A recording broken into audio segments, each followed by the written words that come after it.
Mark Levin, le commentateur social conservateur et spécialiste de la constitutionnalité le plus franc de l'actualité, a fait des révélations stupéfiantes et choquantes sur l'ancien président Barack Obama. En effet, Levin est connu pour faire des commentaires cinglants assez fréquemment, ne faisant aucun prisonnier tout en faisant des commentaires politiques. En effet, il n'a jamais été connu pour rester à l'écart de la controverse. Cependant, dans une nouvelle série d'émissions et d'interviews, Levin est allé plus loin, affirmant qu'il a désormais découvert le véritable héritage présidentiel d'Obama, une présidence remplie de tromperies, de corruption et de tentatives volontaires de saper les fondements mêmes de la démocratie américaine. Très controversé, les accusations de Levin ont soulevé un débat national concernant la présidence Obama et ses effets durables sur l'avenir des États-Unis. CS, révélation. Ils sont vrais, changeant fondamentalement la manière dont les Américains doivent percevoir l'ère Obama. Non pas une période d'espoir et de progrès que beaucoup trop de gens ont dépeinte, mais une période d'approfondissement des divisions nationales, de dépassement du gouvernement et de délibération pour faire basculer le pays vers une idéologie d'extrême gauche. Nous approfondirons les détails des allégations avancées par Levin, examinerons ses preuves et explorons les implications plus larges de ces affirmations pour l'avenir de la politique américaine. L'un des principaux thèmes de la critique de Mark Levin est que la présidence de Barack Obama a été construite sur une base de mensonges et de demi-vérités. Selon Levin, le mantra de l'espoir et du changement, associé à la campagne d'Obama en 2008, n'était rien de plus qu'un slogan marketing intelligent, destiné en réalité à camoufler au peuple américain les véritables objectifs de l'administration. Il dit que dès le début, avant même qu'Obama ne prenne ses fonctions avec toutes ses promesses non tenues qui n'avaient jamais été censées être tenues, tout cela n'était qu'un mensonge. Il souligne une série de promesses centrales, dont Obama a assuré le public pendant la campagne et au début de sa présidence, et qui, selon lui, étaient de purs mensonges. L'une de ces promesses qu'Obama a faites à plusieurs reprises était que son administration serait la plus transparente de l'histoire. C'est le contraire qui s'est produit, affirmé Levin. Il accuse l'administration Obama de manque de transparence et donne d'innombrables cas d'obscurité et de dissimulation.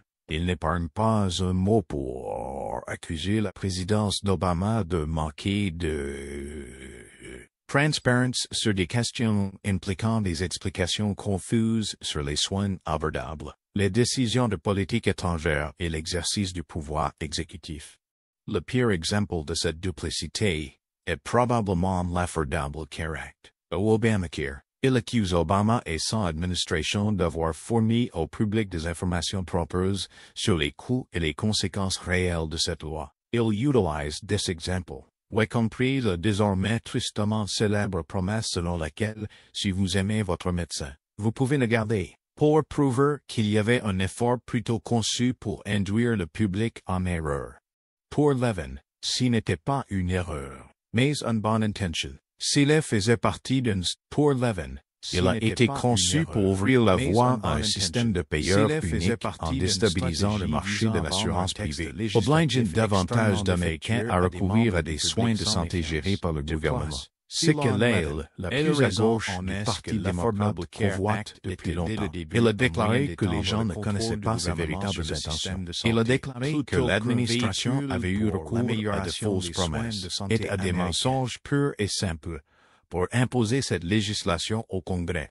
Il n'épargne pas Obama dans la gestion des affaires étrangères, que Levin qualifie d'héritage de faiblesse, d'apaisement et d'erreur stratégique. Selon Levin, ce qu'Obama a fait dans ce domaine de la politique étrangère était moins un cas d'erreur, mais plutôt une partie d'une stratégie très calculée visant à diminuer l'influence mondiale de l'Amérique, changeant l'ordre mondial d'une manière qui favorise les adversaires de l'Amérique. L'aspect le plus controversé de la politique étrangère d'Obama a certainement été l'accord nucléaire avec l'Iran, le plan d'action global commune, ou JCPOA. Pour Levin, c'était plus qu'une erreur stratégique. Il y voyait une concession dangereuse à l'Iran au détriment de la sécurité américaine et alliée. Selon Levin, Obama était suffisamment désespéré pour conclure un accord qui définirait son héritage au point d'aller jusqu'à faire des efforts énormes et tordus pour ignorer le parrainage par l'Iran du terrorisme, des violations des droits de l'homme et de l'inimitié historique envers les États-Unis. Il s'attaque à l'accusation selon laquelle l'accord n'a pas réussi à bloquer la route de l'Iran vers l'arme nucléaire. Tout ce qu'il a fait, c'est les responsabiliser et les enrichir en les allégeant avec des milliards de dollars de sanctions. Levin critique également la réaction d'Obama à la guerre civile en Syrie, compte tenu de la réticence de l'administration à intervenir avec plus de force et à laisser le conflit échapper à tout contrôle, avec des conséquences dévastatrices pour la région et au-delà. Levin revient sur la célèbre ligne rouge d'Obama concernant l'utilisation d'armes chimiques et l'analyse plus en détail comme un tourment dans ce conflit. L'auteur accuse également Obama de ne rien faire pour contenir la croissance de lait en Irak et en Syrie. Selon lui, et la décision antérieure de retirer les troupes américaines d'Irak avait privé ces derniers du pouvoir qui permettrait d'empêcher l'émergence du groupe terroriste. Il avance l'argument selon lequel cette erreur n'était pas stratégique, mais faisait partie d'un programme plus vaste de déploiement militaire américain au Moyen-Orient visant à le réduire quel qu'en soit le prix. Et la réticence d'Obama à utiliser efficacement la puissance américaine dans la région a semé une myriade d'échecs, affirmé Levin, laissant le Moyen-Orient plus instable et dangereux que jamais. De manière encore plus explosive, Mark Levin a accusé Barack Obama d'avoir utilisé le pouvoir du gouvernement fédéral comme une arme pour cibler ses opposants politiques et faire taire leurs dissidences. De cette manière, ces agencies sont devenus des outils sous Obama pour faire avancer le programme politique de l'administration et pour punir tous les autres opposants potentiels. Et Internal Revenue Service, le ministère de la Justice et les agences de renseignement. L'un des exemples les plus flagrants de prétendue militarisation utilisée par Levin est sa référence au scandale interne du service des lieux. Ils mettent en avant la vérité selon laquelle, sous la présidence d'Obama, il a été prouvé que l'IRS avait ciblé de manière sélective des groupes conservateurs pour les soumettre à un examen plus approfondi lors du processus de demande d'exonération fiscale. Il a dit que c'était plus qu'un simple événement ponctuel. Cela faisait partie d'une initiative plus vaste visant à écraser l'opposition politique et à harceler les groupes conservateurs. En outre, il a affirmé que sous la direction des personnes nommées par Obama et d'autres responsables, l'IR avait intentionnellement retardé l'approbation des demandes d'exonération fiscale déposées par ces groupes, limitant ainsi leurs activités dans le domaine politique. Levin s'est joint à nous, accusant le procureur général, Eric Holder, de ce qui s'est passé sous sa direction au sein du DOI. Levin a déclaré qu'il était là pour empêcher l'administration d'être tenue responsable, et a travaillé sur des poursuites politiques sélectives contre des personnes ou des groupes menaçant le programme d'Obama. Il a cité le cinéaste conservateur Dinesh D'Souza, poursuivi pour violation de financement de campagne. Il l'a décrit comme une poursuite sélective et politiquement motivée visant à faire taire l'un des critiques les plus virulents de l'administration Obama. Mais la plus explosive de ces affirmations concerne la communauté du renseignement, selon laquelle l'ancien président Obama a utilisé les agences de renseignement pour espionner les opposants politiques, y compris les membres de la campagne présidentielle de Donald Trump. Il a déclaré que tout cela était un effort chorégraphié pour annuler la candidature de Trump, puis sa présidence, basée sur le démasquage des citoyens américains pris dans la surveillance étrangère et la divulgation ensuite de ces identités aux médias. Selon Levin, ces abuses portent gravement atteinte à la liberté civile, fondement même de la démocratie américaine. Il encommerait alors d'ancrer l'ensemble des accusations de Mark Levin dans ses révélations sur les fondements idéologiques de la présidence de Barack Obama. Levin énumère des personnes influentes, dont Saul Alinsky, un organisateur communautaire et auteur dont les idées sur le pouvoir et le changement social ont été très importantes dans les cercles progressistes, depuis sa réforme des soins de santé jusqu'à la gestion de l'immigration et des relations raciales. Selon Levin, le discours d'Obama sur l'espoir et le changement n'était qu'un écran de fumée pour un programme beaucoup plus radical, visant à remodeler les contours sociaux. Levin attaquait la présidence d'Obama pour la façon dont elle a changé et continue de changer les institutions américaines. Levin a déclaré que la présidence d'Obama avait été marquée par un effort sincère visant au démantèlement et à l'affaiblissement des institutions qui constituent l'épine dorsale de la démocratie américaine. Il estime qu'Obama et ses alliés ont définitivement porté atteinte à ces institutions et que leurs effets se feront pleinement sentir dans les années à venir. Selon Levin, l'institution la plus touchée par la présidence d'Obama est le système judiciaire.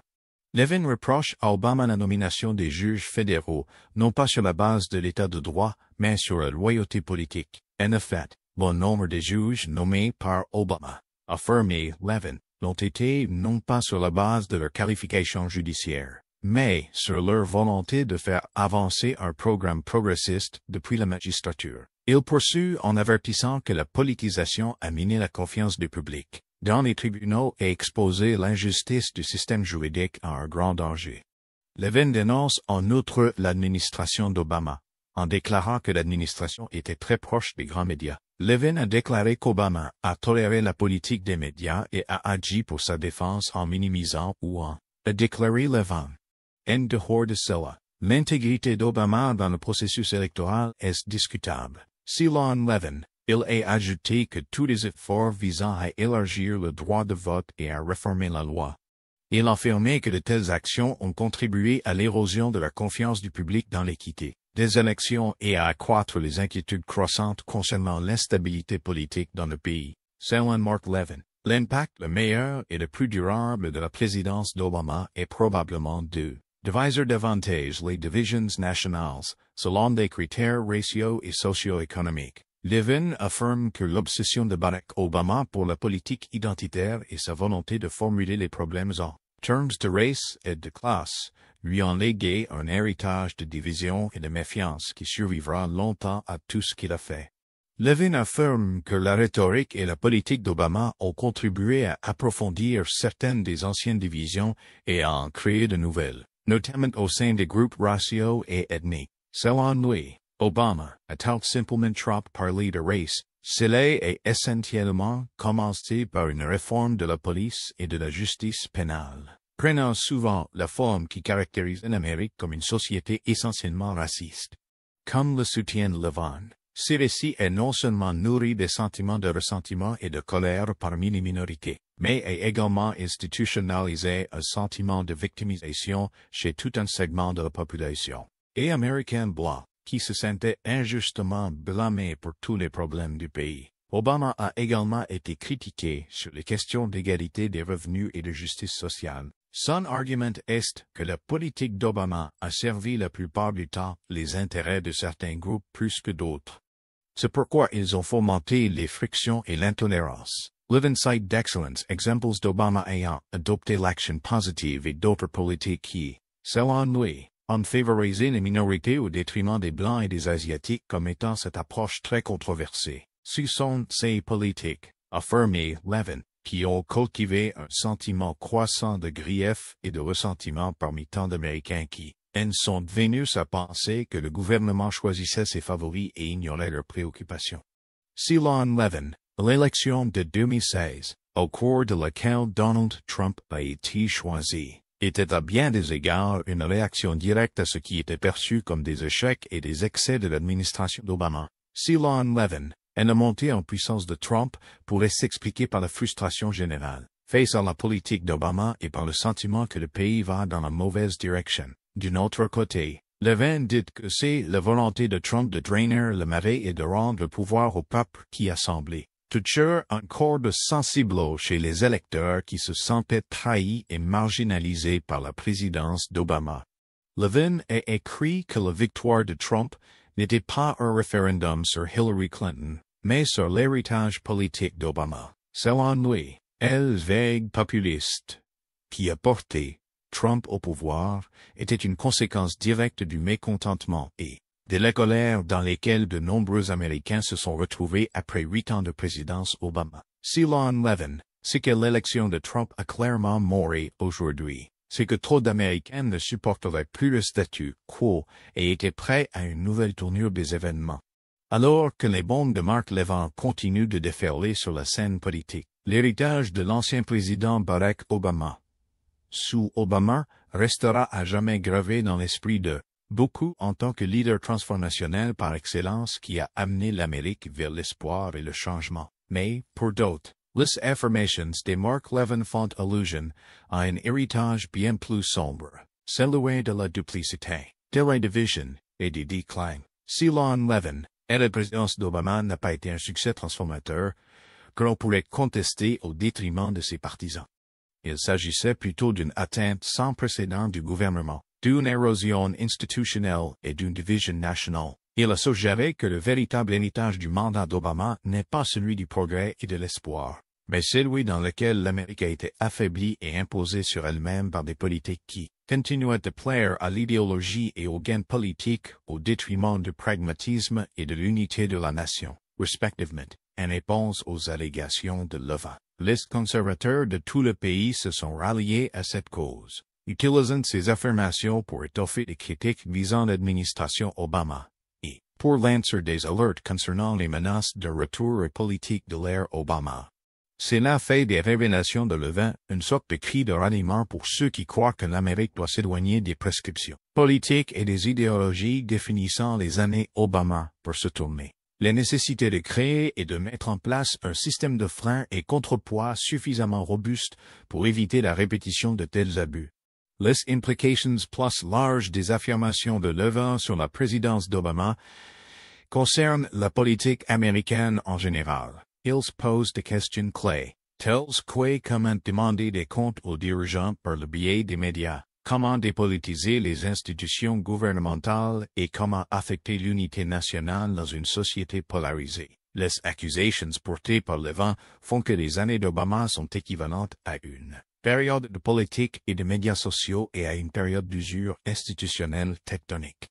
Elles sont vraies. Ces allegations soulignent très clairement la nouvelle priorité qui doit être placée en termes de renforcement des institutions démocratiques en Amérique et de restauration de la confiance du public dans le gouvernement. Ils montrent également l'importance de la transparence et de la responsabilité et veillent à ce que les futures administrations ne commettent pas les mêmes erreurs que celles du passé. Maintenant qu'une grande partie de la poussière soulevée par les révélations explosives de Mark Levin est retombée, les questions demeurent.